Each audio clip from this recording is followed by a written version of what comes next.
दोस्तों मैं सतीश मिश्रा आज लेकर आया हूं आपके लिए all competitive exam important GK GS question जो कि प्रीवियस ईयर क्वेश्चन और आपके आने वाले एग्जाम के लिए काफ़ी महत्वपूर्ण है। चाहे आपका कोई भी एग्जाम हो, जैसे railway group D, railway JE, RRB, NTPC और एसएससी का कोई भी एग्जाम, इन सभी एग्जाम में ये प्रश्न पूछे जाने की बहुत बहुत बहुत ज़्यादा संभावना है। इसलिए आप हमारे इस वीडियो को शुरू से अंत तक जरूर से ज़रूर देखें और जितना हो सके अपने दोस्तों में इस वीडियो को शेयर करें, ताकि आपके दोस्त भी वीडियो का पूरा पूरा लाभ उठा सके और आने वाले एग्जाम में काफ़ी अच्छा स्कोर कर सके। तो अब मैं आपका ज़्यादा समय ना लेते हुए चलता हूँ अपने पहले प्रश्न की ओर।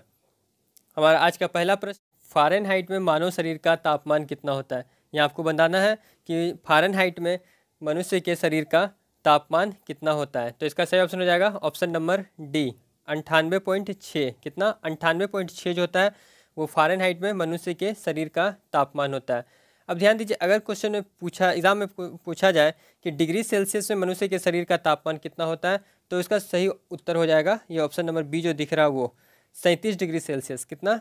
37 डिग्री सेल्सियस। और अगर केल्विन में मानव शरीर का तापमान पूछा जाए तो क्या होगा? तो केल्विन में होगा मानव शरीर का तापमान 310 डिग्री केल्विन। तो अब मैं चलता हूँ अपने अगले प्रश्न, क्वेश्चन नंबर 2 की ओर। क्वेश्चन नंबर 2 है, ब्रह्मांड में सबसे अधिक मात्रा में कौन सा तत्व पाया जाता है। यहाँ आपको बताना है कि ब्रह्मांड में सबसे अधिक मात्रा में कौन सा तत्व पाया जाता है। तो इसका सही ऑप्शन हो जाएगा ऑप्शन नंबर ए, हाइड्रोजन। कौन सा? तो हाइड्रोजन जो है वो ब्रह्मांड में सबसे अधिक मात्रा में पाया जाने वाला तत्व है। अगर पूछा जाए कि पृथ्वी में सबसे अधिक मात्रा में कौन सा तत्व पाया जाता है, तो अगर पूछा जाएगा कि पृथ्वी में कौन सा तत्व पाया जाता है सबसे अधिक मात्रा में, तो है ऑक्सीजन। ध्यान रखिएगा, पृथ्वी में सबसे ज़्यादा ऑक्सीजन। और अगर पूछा जाए कि वायुमंडल में पाया जाने वाला सबसे अधिक मात्रा में तत्व कौन सा है, तो वायुमंडल में होता है अपना नाइट्रोजन। क्या? नाइट्रोजन। ध्यान रखिएगा। तो अब मैं चलता हूँ अपने अगले प्रश्न, क्वेश्चन नंबर 3 की ओर।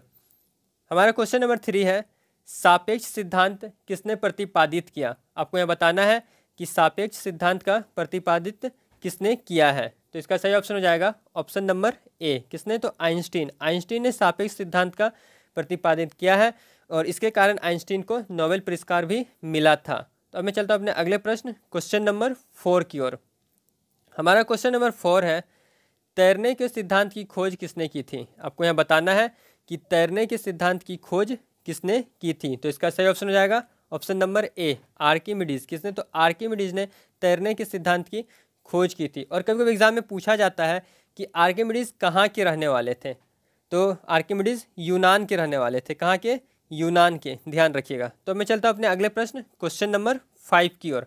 हमारा क्वेश्चन नंबर 5 है, थायराइड ग्रंथि की अत्यधिक वृद्धि किसकी कमी के कारण होता है।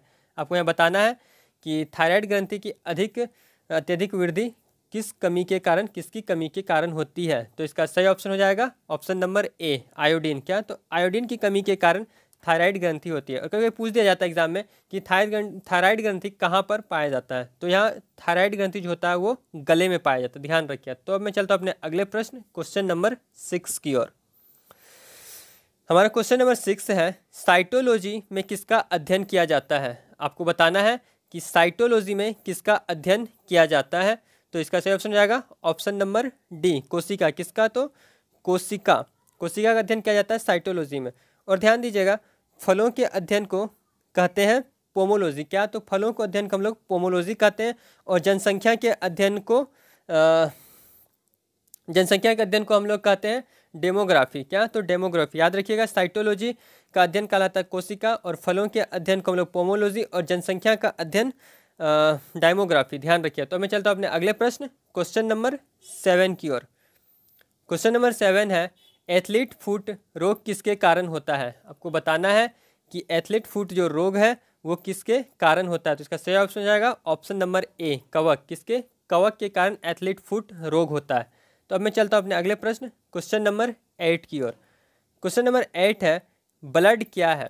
तो यहाँ बताना है आपको कि रक्त क्या है। तो इसका सही ऑप्शन हो जाएगा ऑप्शन नंबर ए, संयोजी उत्तक जो है वो रक्त है। तो मैं बता देता हूँ कि संयोजी उत्तक क्या होता है। तो संयोजी उत्तक वह होता है जो सर से लेकर पाँव तक पाया जाता है। क्या? जो सर से लेकर पाँव तक पाया जाता है उसे हम संयोजी उत्तक कहते हैं। तो अब मैं चलता हूँ अपने अगले प्रश्न, क्वेश्चन नंबर 9 की ओर। हमारा क्वेश्चन नंबर 9 है, जंतु कोशिका के किस हिस्से को पावर हाउस कहते हैं। आपको बताना है कि जंतु कोशिका के किस हिस्से को पावर हाउस कहते हैं? तो इसका सही ऑप्शन हो जाएगा ऑप्शन नंबर सी, माइटोकॉन्ड्रिया। क्या? तो माइटोकॉन्ड्रिया को हम लोग पावर हाउस भी कहते हैं। तो अब मैं चलता हूँ अपने अगले प्रश्न, क्वेश्चन नंबर 10 की ओर। हमारा क्वेश्चन नंबर 10 है, मानव लीवर में कौन सा विटामिन पहले से मौजूद होता है? क्या? तो आपको यहाँ बताना है कि मानव लीवर में कौन सा विटामिन पहले से मौजूद होता है। तो इसका सही ऑप्शन जाएगा option number A, vitamin A. क्या? तो विटामिन ए जो होता है वो मानव लीवर में पहले से मौजूद होता है। अगर पूछा जाए कि विटामिन ए का रासायनिक नाम क्या है, तो विटामिन ए का रासायनिक नाम आपको हो जाएगा रेटिनोल। क्या? तो रेटिनोल, याद रखिएगा, ये क्वेश्चन बहुत बार पूछा भी जाता है एग्जाम में। ठीक, क्या? तो रेटिनोल। और अगर पूछा जाए विटामिन ए की कमी से कौन सी बीमारी होती है, अगर पूछ दिया जाए कि विटामिन ए की कमी से कौन सी बीमारी होती है, तो उसका सही आंसर हो जाएगा रतौंधी। क्या? रतौंधी होती है विटामिन ए की कमी से। याद रखिएगा, बहुत इंपॉर्टेंट क्वेश्चन है और ये बहुत बार एग्जाम में पूछा भी जाता है। दोस्तों, यदि आपको हमारा ये वीडियो अच्छा लग रहा है तो हमारे इस वीडियो को ज़्यादा से ज़्यादा लाइक करें और जितना हो सके अपने दोस्तों में शेयर करें, ताकि आपके दोस्त वीडियो का पूरा लाभ उठा सके और आने वाले एग्जाम में काफ़ी अच्छा स्कोर कर सके। तो अब मैं आपका ज़्यादा समय ना लेते हुए चलता हूँ अपने अगले प्रश्न, क्वेश्चन नंबर 11 की ओर। हमारा क्वेश्चन नंबर 11 है, विकास का सिद्धांत का प्रतिपादन किसने किया था? यहाँ आपको बताना है कि विकास के सिद्धांत का प्रतिपादन किसने किया था। तो इसका सही ऑप्शन जाएगा ऑप्शन नंबर सी, किसने? तो डार्विन ने। डार्विन जो है उन्होंने विकास के सिद्धांत का प्रतिपादन किया था। तो अब मैं चलता हूँ अपने अगले प्रश्न, क्वेश्चन नंबर 12 की ओर। तो क्वेश्चन नंबर 12 है, सौर विकिरण किसके द्वारा मापा जाता है? क्या? तो ये सौर विकिरण जो है किसके द्वारा मापा जाता है आपको बताना है। तो इसका सही ऑप्शन जाएगा ऑप्शन नंबर सी, पायरोमीटर। किसके? तो पायरोमीटर के द्वारा सौर विकिरण मापा जाता है। ठीक, और ध्यान दीजिएगा, बैरोमीटर से वायु दाब मापा जाता है। ये आपको ऑप्शन नंबर ए जो दिख रहा है, इससे हम लोग वायु दाब को मापते हैं। किससे? तो बैरोमीटर से हम लोग वायु दाब को मापते हैं। और ध्यान दीजिएगा, ओडोमीटर से वाहन द्वारा चली गई दूरी को मापते हैं। यह आपको ऑप्शन नंबर डी जो दिख रहा है, ओडोमीटर, इससे हम लोग वाहन द्वारा चली गई दूरी को मापते हैं। अब मैं चलता हूँ अपने अगले प्रश्न, क्वेश्चन नंबर 13 की ओर। तो हमारा क्वेश्चन नंबर 13 है, एक्सरे का आविष्कार किसने किया था? आपको बताना है कि एक्सरे का आविष्कार किसने किया था। तो इसका सही ऑप्शन जाएगा ऑप्शन नंबर सी, रोंटगेन। किसने? तो रोंटगेन ने एक्सरे का आविष्कार किया था। तो अब मैं चलता हूँ अपने अगले प्रश्न, क्वेश्चन नंबर 14 की ओर। हमारा क्वेश्चन नंबर 14 है, स्कूटर का आविष्कार किसने किया था? आपको यह बताना है कि स्कूटर का आविष्कार किसने किया था। तो इसका सही ऑप्शन जाएगा ऑप्शन नंबर बी, जे बोर्डसो। किसने? तो जी बोर्डसो ने स्कूटर का आविष्कार किया था। अब ध्यान दीजिएगा, मैकलिन ने साइकिल का आविष्कार किया था। ये ऑप्शन नंबर ए जो आपको दिख रहा है, मैकलिन, तो उन्होंने किसका? साइकिल का आविष्कार किया था। और चार्ल्स बेबेज ने कंप्यूटर का आविष्कार किया था। ये ऑप्शन नंबर डी जो दिख रहा है आपको, चार्ल्स बेबेज, इन्होंने कंप्यूटर का आविष्कार किया था, ध्यान रखिएगा। और जे.एल. बेयर्ड जो है वो टीवी के खोज की थी। ये जो आपको ऑप्शन नंबर सी दिख रहा, जे.एल. बेयर्ड, ये इन्होंने टीवी की खोज की थी। दोस्तों, मैंने यहाँ पे सारे ऑप्शन को डिटेल में बताया है। तो अब मैं चलता हूँ अपने अगले प्रश्न, क्वेश्चन नंबर 15 की ओर। क्वेश्चन नंबर 15 है, पादप कोशिका भित्ति बनी होती है। आपको बताना है कि पादप कोशिका भित्ति किसकी बनी होती है। तो इसका सही ऑप्शन जाएगा ऑप्शन नंबर ए, सेल्यूलोस। किसकी? तो पादप कोशिका जो है वो सेल्यूलोस की बनी होती है। बहुत इंपॉर्टेंट क्वेश्चन है और बहुत बार एग्जाम में ये पूछा भी गया है। तो मैं चलता हूँ अपने अगले प्रश्न, क्वेश्चन नंबर 16 की ओर। हमारा क्वेश्चन नंबर 16 है, अफीम के किस भाग से मार्फिन की प्राप्ति होती है? आपको बताना है कि अफीम के किस भाग से मार्फिन की प्राप्ति होती है। तो इसका सही ऑप्शन जाएगा ऑप्शन नंबर ए, फल आवरण। किससे? तो अफीम के फल आवरण से मार्फिन की प्राप्ति होती है। तो अब मैं चलता हूँ अपने अगले प्रश्न, क्वेश्चन नंबर 17 की ओर। तो हमारा क्वेश्चन नंबर 17 है, किस पेड़ की छाल का उपयोग मसाले के लिए किया जाता है? आपको यह बताना है कि किस पेड़ की छाल का उपयोग मसाले के लिए किया जाता है। ये बहुत ही ईजी क्वेश्चन है, उम्मीद है कि आपको ये पता होगा। तो इसका सही ऑप्शन हो जाएगा ऑप्शन नंबर सी, दालचीनी। किसका? तो दालचीनी की जो पेड़ का छाल होता है उसका हम लोग मसाले के लिए उपयोग करते हैं। तो अब मैं चलता हूँ अपने अगले प्रश्न, क्वेश्चन नंबर 18 की ओर। क्वेश्चन नंबर 18 है, सबसे छोटा फूल वाला पौधा कौन सा है? आपको ये बताना है कि सबसे छोटा फूल वाला पौधा कौन सा होगा। तो इसका सही ऑप्शन जाएगा ऑप्शन नंबर ए, वॉल्फिया। क्या? तो वॉल्फिया जो है वो सबसे छोटा फूल वाला पौधा है। और अगर एग्जाम में पूछ दिया जाए कि सबसे बड़ा फूल वाला पौधा कौन होता है, तो इसका आंसर जो होगा वो ऑप्शन नंबर बी होगा। ये जो ऑप्शन नंबर बी दिख रहा है, क्या? रेफ्लेसिया। रेफ्लेसिया जो है वो सबसे बड़ा फूल वाला पौधा होता है। अब मैं चलता हूँ अपने अगले प्रश्न, क्वेश्चन नंबर 19 की ओर। तो क्वेश्चन नंबर 19 है, किस प्रकार के पौधे सूर्य प्रेमी कहलाते हैं?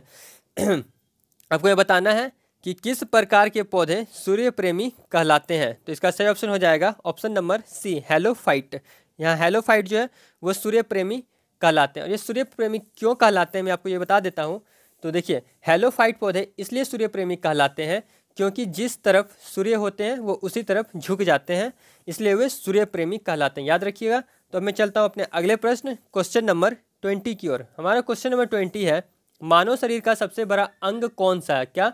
तो मानव शरीर का सबसे बड़ा अंग कौन सा है? तो इसका सही ऑप्शन हो जाएगा ऑप्शन नंबर सी, लीवर। ठीक, क्या? तो लीवर जो मानव शरीर का सबसे बड़ा अंग है। और अगर पूछ दिया जाए आपसे कि मानव शरीर का सबसे बड़ा बाह्य अंग कौन सा, अगर बाह्य अंग पूछे तो वो होता है त्वचा। क्या? त्वचा, याद रखिएगा। त्वचा जो होता है वह मानव शरीर का सबसे बाह्य अंग सबसे बड़ा वाला होता है। ठीक, अब मैं चलता हूँ अपने अगले प्रश्न क्वेश्चन नंबर 21 की ओर। क्वेश्चन नंबर 21 है, एलपीजी में किस गैस के भराव के कारण उसकी लीकेज होने का पता चलता है? आपको बताना है कि एलपीजी में कौन से गैस के भराव के कारण, मतलब कि भरने के कारण उसके लीकेज का पता चलता है। उसका सही ऑप्शन जाएगा ऑप्शन नंबर ए, इथाइल मर्कपटन। क्या? इथाइल मर्कपटन के भराव के कारण उसके लीकेज होने का पता चलता है। और कभी कभी ऑप्शन में इथाइल, एग्ज़ाम में इथाइल मर्कपटन ना लिखकर आपको एग्ज़ाम में लिख देगा कि एथेन एथियोल। ठीक ना, तो कंफ्यूज मत होइएगा, एथेन एथियोल या इथाइल मर्कपटन दोनों एक ही होते हैं। तो मैं चलता हूँ अपने अगले प्रश्न क्वेश्चन नंबर 22 की ओर। हमारा क्वेश्चन नंबर 22 है, प्रोड्यूसर गैस का सूत्र क्या है? आपको यहाँ बताना है कि प्रोड्यूसर गैस का सूत्र क्या है। तो इसका सही ऑप्शन हो जाएगा option number A, CO N2। क्या? CO+N2, ध्यान रखिएगा। और इसका पूर्ण रूप होता है कार्बन मोनोऑक्साइड और नाइट्रोजन। क्या? कार्बन मोनोऑक्साइड और नाइट्रोजन। कभी कभी एग्जाम में पूछ देता है वाटर गैस का सूत्र क्या होता है, तो आपको बताना है कि वाटर गैस का सूत्र क्या होता है। तो इसका सही ऑप्शन हो जाएगा ये ऑप्शन नंबर बी जो दिख रहा ये हो जाएगा, CO+H2 वाटर गैस का सूत्र होता है। दोस्तों ये सब बहुत ही ज़्यादा इंपॉर्टेंट क्वेश्चन है, बहुत बार एग्जाम में पूछे भी गए हैं।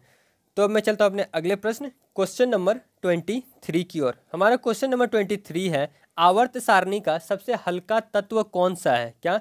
तो आवर्त सारणी का सबसे हल्का तत्व, तो इसका सही ऑप्शन जाएगा ऑप्शन नंबर ए।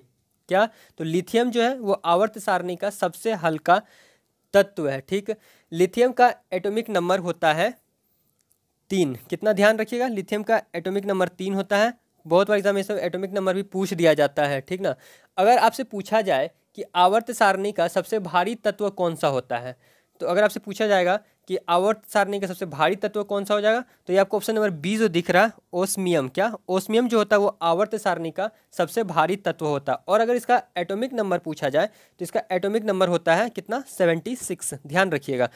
और अगर एग्जाम में आपसे पूछा जाए कि सबसे कठोर तत्व कौन सा होता है, सबसे अगर पूछा जाए कि सबसे कठोर तत्व कौन सा होता है, तो आपको ऑप्शन नंबर सी जो दिख रहा है आपको, हीरा, ये सबसे कठोर तत्व होता है जो कि कार्बन का अपरूप है। क्या? हीरा एक कार्बन का अपरूप है। और अगर इसका पूछा जाए कि एटॉमिक क्या बोलता है, एटॉमिक नंबर कितना होता है, तो हीरा का एटॉमिक नंबर 6 होता है। दोस्तों ये सब बहुत ज़्यादा इंपॉर्टेंट क्वेश्चन है और ये छोटा छोटा पॉइंट एग्जाम में पूछा भी जाता है, तो इसको ध्यान रखिएगा। अब मैं चलता हूँ अपने अगले प्रश्न क्वेश्चन नंबर 24 की ओर।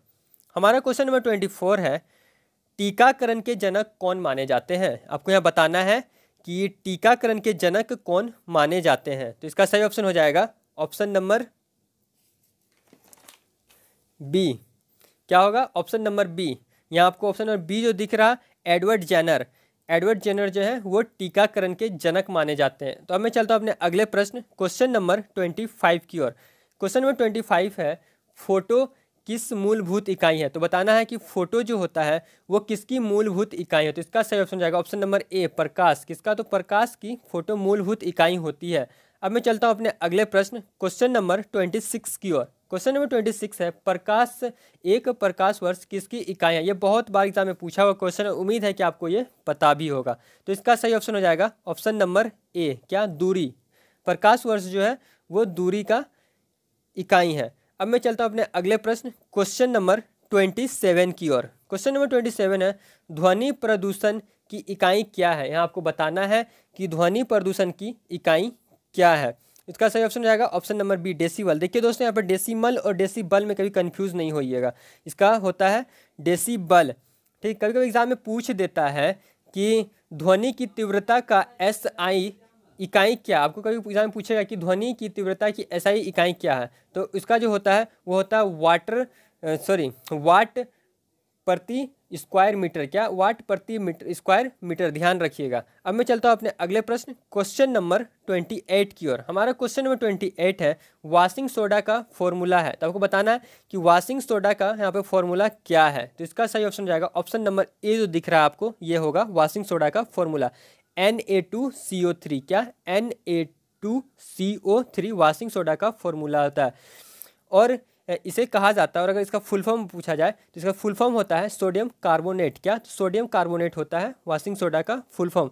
और आपको अगर एग्जाम में पूछ दिया जाए खाने के सोडे को कहा जाता है, तो खाने के सोडे को क्या कहा जाता है आपको बताना है। तो खाने के सोडे को कहा जाता है sodium bicarbonate.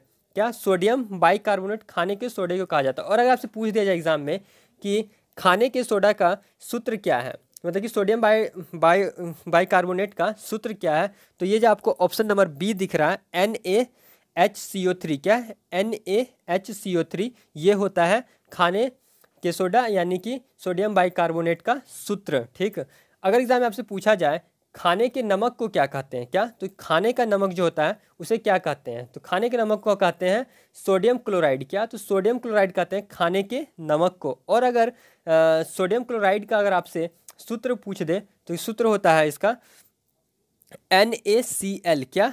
NaCl sodium chloride का सूत्र होता है NaCl। ध्यान रखिएगा।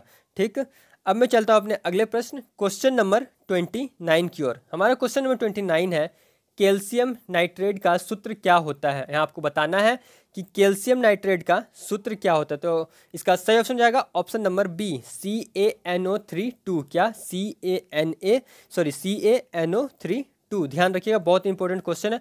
तो अब मैं चलता हूँ अपने अगले प्रश्न, क्वेश्चन नंबर 30, और यह हमारे इस वीडियो का आखिरी प्रश्न है। तो हमारा क्वेश्चन नंबर 30 है भोजन की ऊर्जा किस इकाई से मापी जाती है। आपको बताना है कि भोजन की ऊर्जा जो होती है वो कौन सी इकाई से मापी जाती है। तो इसका सही ऑप्शन जाएगा ऑप्शन नंबर ए कैलोरी। किससे? तो भोजन की ऊर्जा की इकाई कैलोरी से मापी जाती है। तो दोस्तों यहीं पे हमारा ये वीडियो समाप्त होता है। उम्मीद है कि आपको ये प्रश्न अच्छे लगे होंगे। तो हमारे इस वीडियो को ज़्यादा से ज़्यादा लाइक और सब्सक्राइब और जितना हो सके अपने दोस्तों में से शेयर करना ना भूलें। तब तक के लिए जय हिंद, वंदे मातरम।